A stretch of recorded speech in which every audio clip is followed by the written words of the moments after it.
Aujourd'hui, le monde entier est surpris par un fils d'Afrique, chef d'État très jeune mais très laborieux.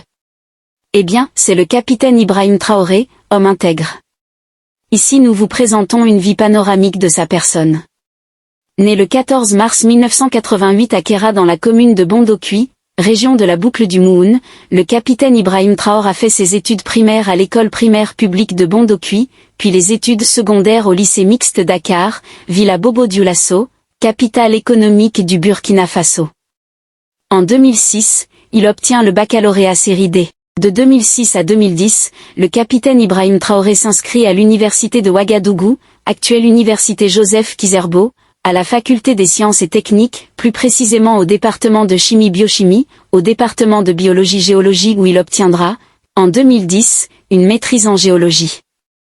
Après ses études universitaires, il est admis au concours d'entrée à l'Académie militaire Georges Namoano, AMGN, de Pau dans la province du Naouri, région du Centre-Sud, pour sa formation d'officier. Au bout de 2 années à l'Académie militaire Georges Namoano, il sort vice-major de sa promotion avec le grade de sous-lieutenant. En 2014, il passe au grade de lieutenant et reçoit ses galons de capitaine en 2020. Dans l'exercice de sa profession militaire, Ibrahim Traoré a servi dans les régions les plus touchées par le terrorisme, notamment celles du Sahel, du Nord, du Centre-Nord et de l'Est. Il a aussi participé à plusieurs opérations militaires à l'international, notamment dans le cadre des opérations de maintien de la paix des Nations Unies, et pris part à plusieurs stages de formation et de perfectionnement à l'étranger. En mars 2022, il est nommé chef de corps du régiment d'artillerie, RA, basé à Kaya dans la région du Centre-Nord.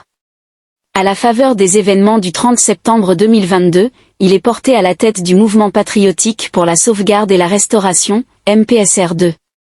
Le 21 octobre 2022, il prête serment au cours d'une audience solennne. Ses prestations sont beaucoup plus surprenantes. Dans un laps de temps, il a réduit la dette du Burkina puisqu'il a déjà remboursé une somme de plus de 4 milliards de dollars américains. Il a initié de gigantesques projets de développement. Grâce à son charisme et leadership, on l'appelle le nouveau Sankara. D'autres le prennent pour un nouveau Moïse devant un peuple d'Israël égaré. Avec les progrès de l'Alliance des États du Sahel, tout Africain rêveur d'un continent prospère ne peut pas ne pas soutenir et saluer le leadership du capitaine Ibrahim Traoré.